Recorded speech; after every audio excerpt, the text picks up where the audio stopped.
Bismillahirrahmanirrahim. Assalamualaikum warahmatullahi wabarakatuh. Salam sejahtera bagi kita semua. Sita ya apa rahayu. Saya izin untuk duduk karena dulu ketika sekolah sering berdiri, maka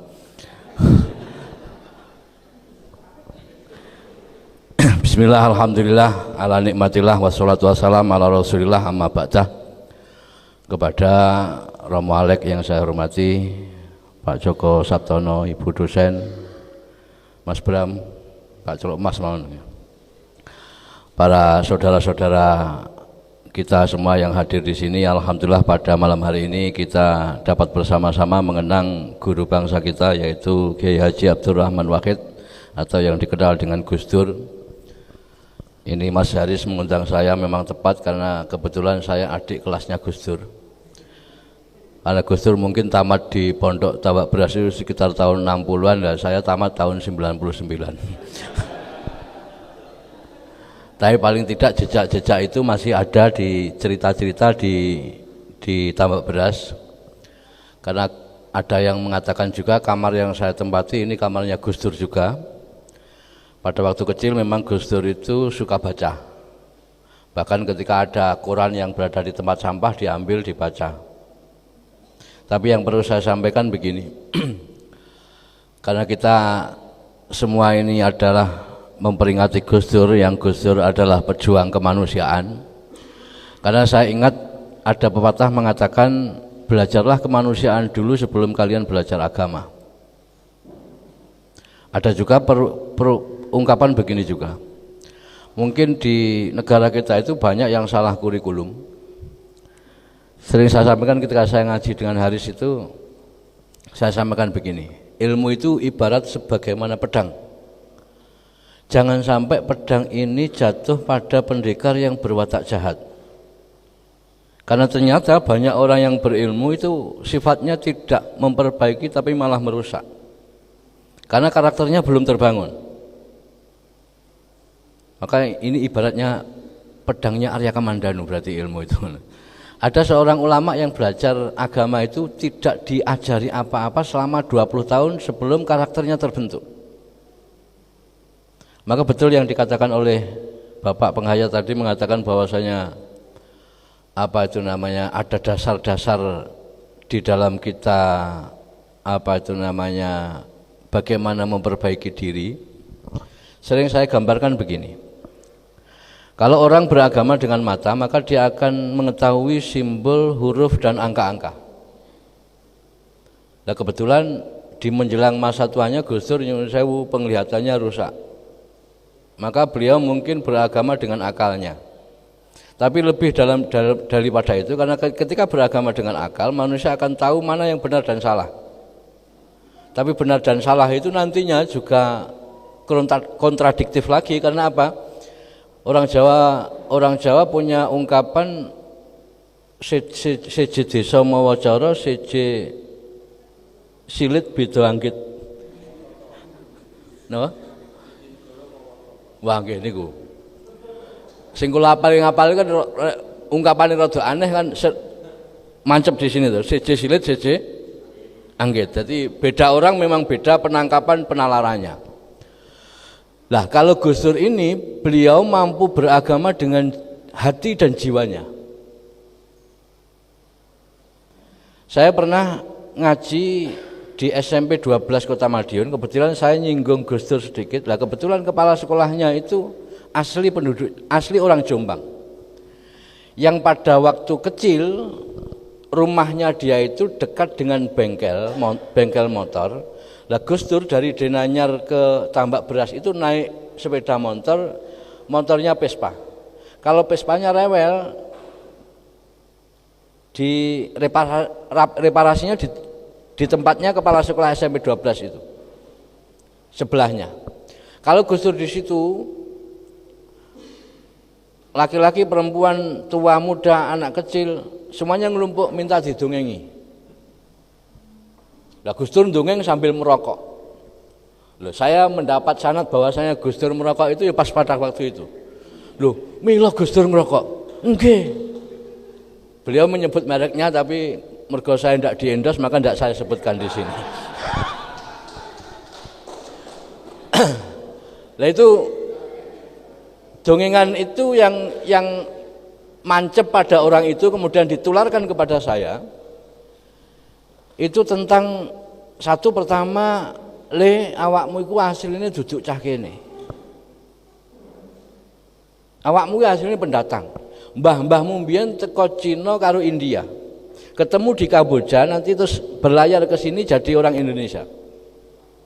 Kalau yang berlayar ke sana jadi orang Korea, yang jalan ke timur jadi orang Jepang.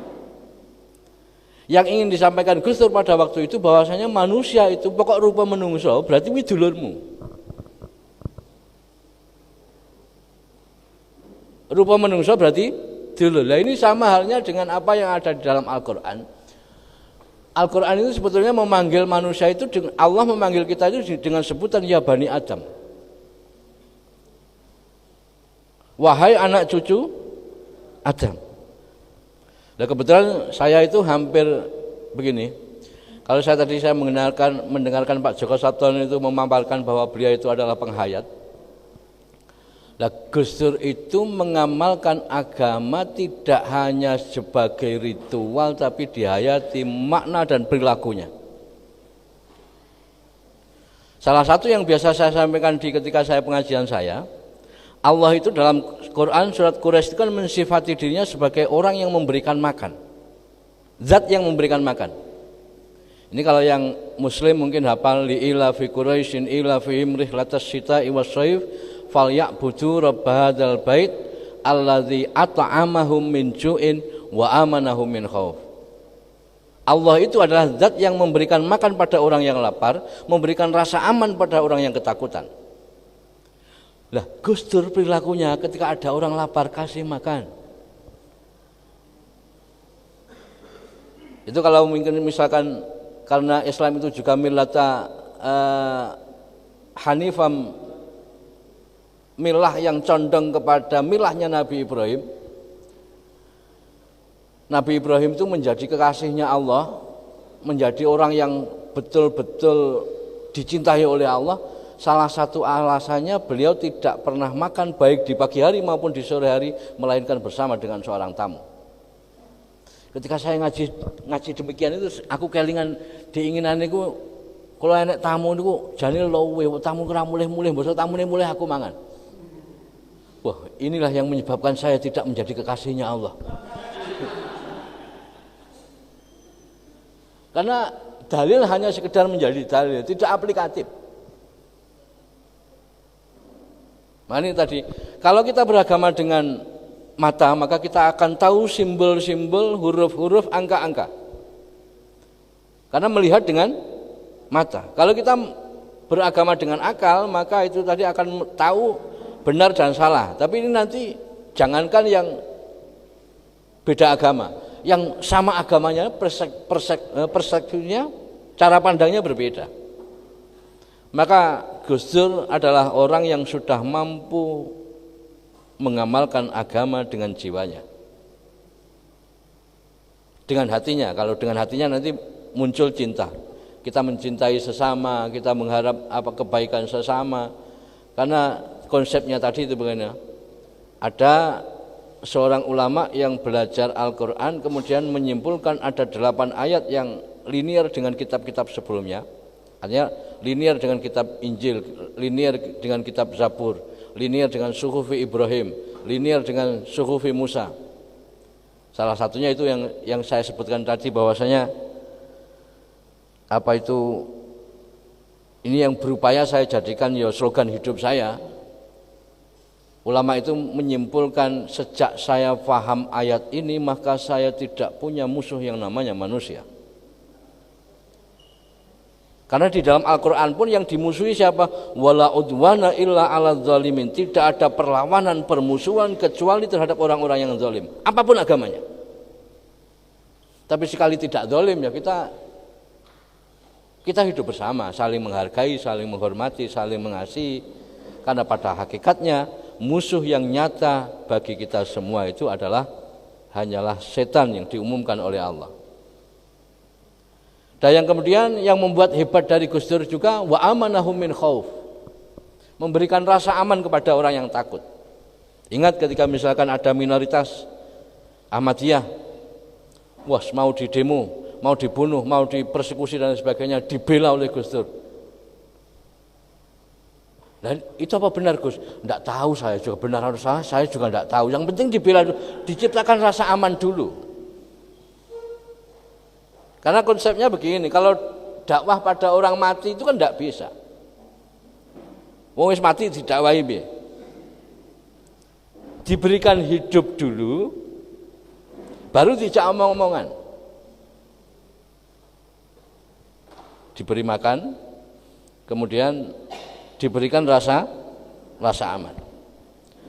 Maka pernah juga yang terjadi, sering saya sampaikan juga di pengajian-pengajian saya, bahwasanya untuk berbeda itu adalah sebuah keniscayaan, tapi perdamaian itu harus dinomorsatukan. Karena kalau tidak damai, maka potensi-potensi kebaikan tidak bisa kita bangun. Bagaimana kita mau ngajak istri dan anak untuk cari mie ayam atau bakso, sedangkan kita dengan istri kita bertengkar. Maka potensi pertama yang harus dibangun itu adalah kedamaian, kerukunan. Lah, untuk bisa menciptakan kerukunan adalah bagaimana kita mampu memanusiakan manusia. Saya ingat mungkin ini kalau pernah sekolah semua, yang mana di Indonesia yang dikatakan oleh tokoh-tokoh pendidikan kita adalah bapak pendidikan kita itu adalah Ki Hajar Dewantara. Ki Hajar Dewantara itu memberikan pengertian pendidikan itu apa? Pendidikan itu adalah upaya sadar yang dilakukan oleh manusia untuk memanusiakan manusia. Lah awake dhewe kadang-kadang nyuwun sewu, dikatakan tadi bahwasanya jadi wong ku angel. Kadang-kadang unsur setannya yang keluar, kadang-kadang unsur binatangnya yang keluar. Karena apa? Ora trimo apa kuwi jenenge, ora mangan podo makhluk tapi mangan kancane. Kita secara memang kita tidak makan daging manusia, tapi kehormatannya yang kita makan. Kalau kita menggunakan konsep jeneng rasani ku sajane kan memakan kehormatan orang yang kita rasani. Maka betul kalau memang Gus Dur itu menjadi bapak bangsa, menjadi tokoh plural. Karena apa? Karena beliau mampu mengamalkan agama dengan jiwanya. Adanya kasih sayang. Kalau yang disampaikan oleh Mas Bram tadi, Gus Dur jangankan kok napa niku diutangi, dihapusi mawon manut. Gus niku ngapusi, aku roh lek kuwi ngapusi. Sujune sing dihapusi dudu awakmu ngono. Ini artinya apa? Iki teko, maka sering saya sampaikan kepada yang ikut ngaji saya itu, saya sampaikan memang role model saya itu Gus Dur. Tapi untuk menemukan itu biasanya saya itu kadang-kadang ini yang Hindu ada. Ada yang Hindu. Saya itu kadang-kadang minjam analoginya orang Hindu. Hindu kan membagi kasta menjadi 4. Brahmana, Satria, Waisa, Sudra. Sing cariya apa copet maling rampok itu ora usah diitung kuwi. Iki papat tok ini tingkat. Lah, kebetulan Gus Dur itu mampu semuanya, ibadahnya 4 elemen ini mampu dikerjakan semua. Brahmana itu kan guru. Tidak hanya sekedar guru TK, tidak hanya sekedar guru SD, SMP, SMA atau perguruan tinggi, Gus Dur dikenal sebagai guru bangsa. Makanya guyon aku kalih Mas Agus, Mas Hanif niku tak nggih guyon kacake karo aku ora patek akeh. Kula nggih guru bangsa, tapi enek tene rada adoh ning mburi ngono. Kok malah guru bangsat ngono. Nah, yang kedua adalah kesatria. Kesatria itu siapa? Pejabat, pengambil kebijakan. Gus Dur tidak hanya jadi RT RW sampai ke presiden. Walaupun cuma 2 tahun. Yang keempat, niku waisa. Waisa itu ekonomis, ekonom. Artinya apa? Keempat orang ini kan ibadahnya biar bisa bermanfaat kepada orang kan dengan jalannya masing-masing. Kalau Brahmana bermanfaat kepada orang lain dengan ilmunya, kalau Satria bisa bermanfaat dengan kebijakannya. Kalau Waisa karena dia ekonom, pedagang, orang yang bisa pintar mencari uang, maka dia bisa beribadah kepada sesama manusia dengan uangnya. Yang terakhir Sudra. Sudra ki yo duwe orang duwe, jabatan orang duwe, kemudian ilmu yo orang duwe. Maka kesempatan terakhir untuk bisa bermanfaat kepada sesama melalui doa-doanya. Makanya kalau saya lewat kuburan itu seneng, saya usahakan kalau tahu itu kuburan saya mesti uluk salam. Bahkan yang bong Cina saya uluk salam. Jangan-jangan karena apa? Salam, rahayu, salam, kemudian Om Swastiastu, Namo Buddhaya, rahayu. Itu sebetulnya kan upaya kita untuk downgrade atau mendownload surga biar ada di dunia. Salam itu kan damai. Nah, ketika kita damai maka potensi-potensi manusia itu menjadi surgawi. Kalau kita bertengkar, potensinya menjadi nerakawi iki apa. Pokoknya neraka tok lho. Ya contohnya ketika kita dalam berumah tangga itu. Sing bojo maksudnya. Iku pas padu gitu. Omah gede dadi cilik, omah cilik saya akhirnya terus bolak-balik Mas Agus ngopi ini berarti kan ya mungkin di rumah memang ada masalah gitu. Sing asalnya potensinya surgawi, tapi mohon maaf ketika kedua pasangan ini berdamai maka yang muncul adalah kedamaian. Nah, damai itulah adalah sifat surga. Bukan surga itu ada di dunia, bukan, tapi rasanya surga kita download ke dunia. Nah, Gus Dur mampu melakukan hal itu. Ketika ada orang yang memperolok-olok, wah, Gus Dur diam saja. Gus kok gak bales? Dia lagi mengeluarkan kotorannya.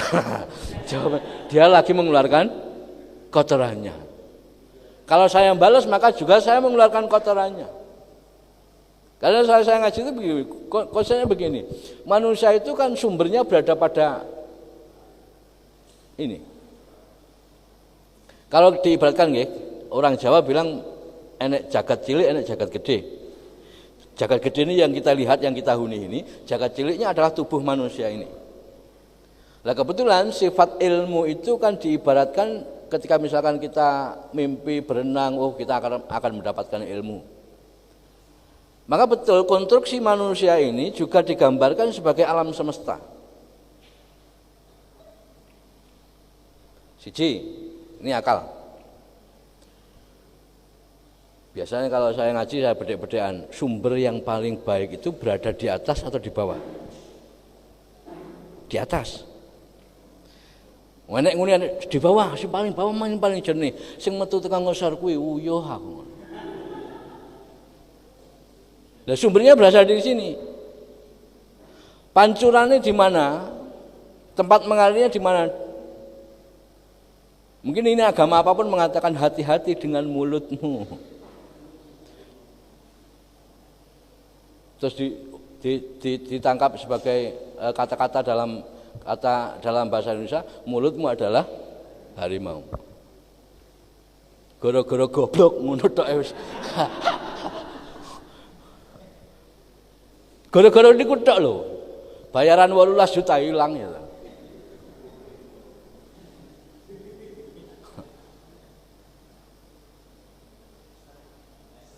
Walaupun kalau saya betul bisa bela itu bisa.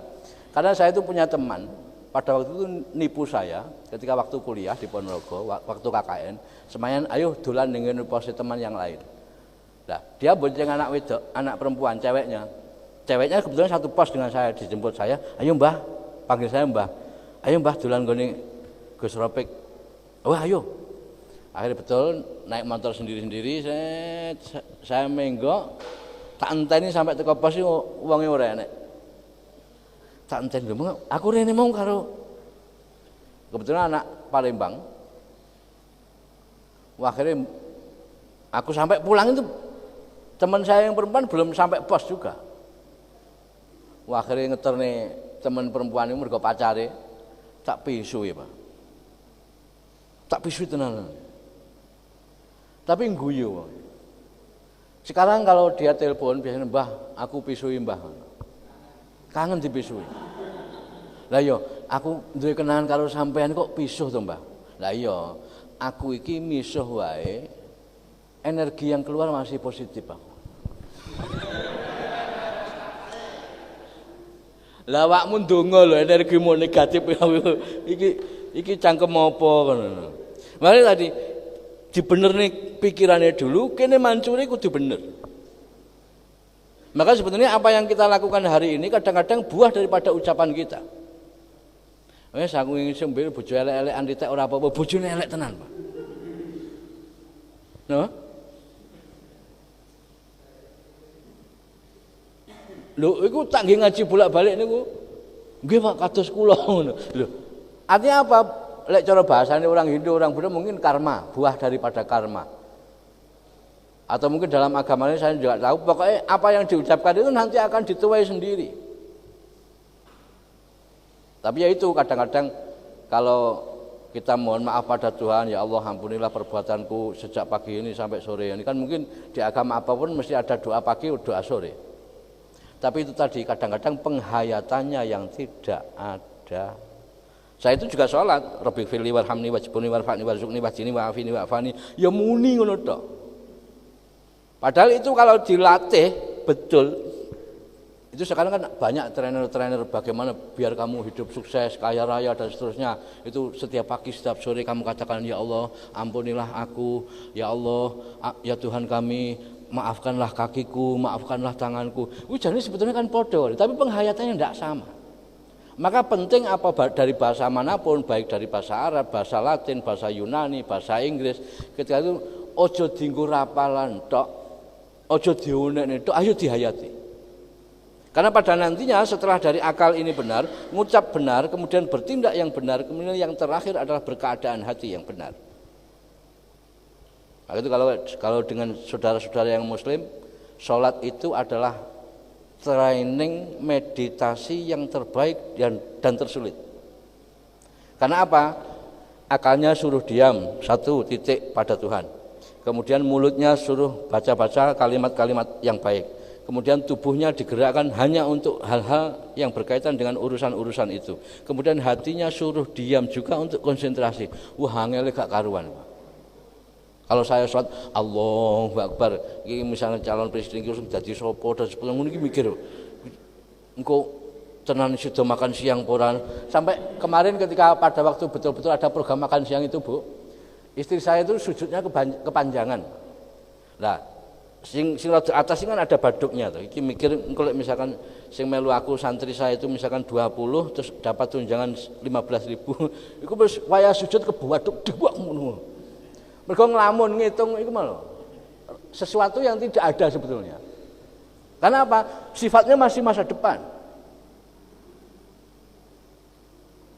Nah, hidup kita itu kan saat ini. Bagaimana kita mampu berbuat baik sekarang ini? Bukan kemarin, bukan esok, bukan lusa. Maka ini khusus bagi yang muslim saya katakan, ayo belajar mensyukuri apa yang sudah lewat. Kalau dalam sholat sebetulnya yang sudah lewat disyukuri, yang akan datang disyukuri. Iku lek dihayati, Pak.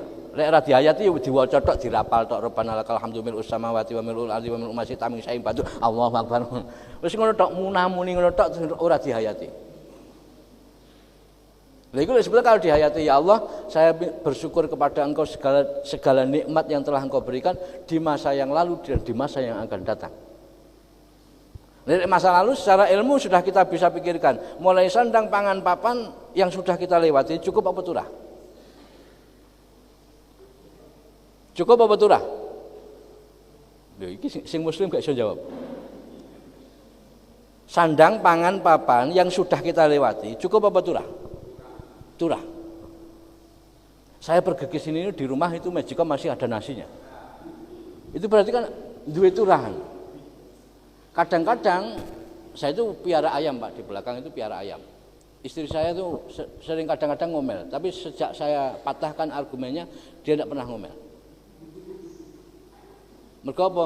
Njaluk mbeleh aku ra mentala, mergo pitik niku lek roh kula niku seweneng, Pak. Wah, padha ngruyuk ngono, Pak. Mosok aku kon mbeleh aku ya ora mentala to, Pak. Jadi mbeleh ya ora oleh, kemudian adol ya ora oleh.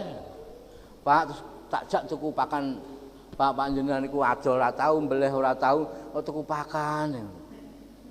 Mergo apa? Di beberapa tahun yang lalu kok wis mulai gremeng ngene, sok mben mesti kena aratan. Mergo apa? Energi saya dengan energi istri saya konflik. Tek begitu terus ngefek ning ayam saya. Terus kemarin baru saja saya patahkan ngene. Lek aku gak ngingu pitik, kowe lek duwe turahan sego mbok wehne sapa? Sing basi lho.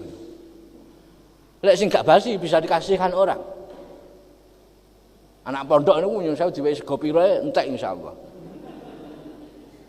Lek sing mambu diwehne sapa? Satu-satunya jalan adalah untuk mengasihi bagian daripada makhluk Tuhan, yaitu ayam. Istri saya kalau masak lele dan sebagainya, kok enek tulangnya, enek geriye niku, biyen pada waktu awal-awal niku dibungkus plastik gua sampah. Memang bersih, Pak. Rumah itu bersih. Tapi niku ngesakne, niku lek bolong sithik, terus ketemu kucing di tempat sampah. Kucing ora iso nguculi, Pak. Maka saya biasa kalau makan masak lele dan sebagainya, Pak, anak saya mesti diguak ning ngarep omah. Bengi diguak ning ngarep omah, nanti apa kuwi jenenge pagi wis hilang, Pak. Kucing padha moro itu. Tapi kadang-kadang pernah saya juga beli itu ayam tulang lunak. Tak cakot kok empuk aku. Tak terus nih, aku malah bayang nih, masya Allah menungso aku.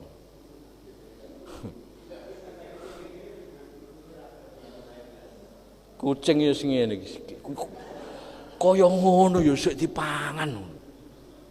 Mbok ya diwehne aku, batine kucing kan ngono.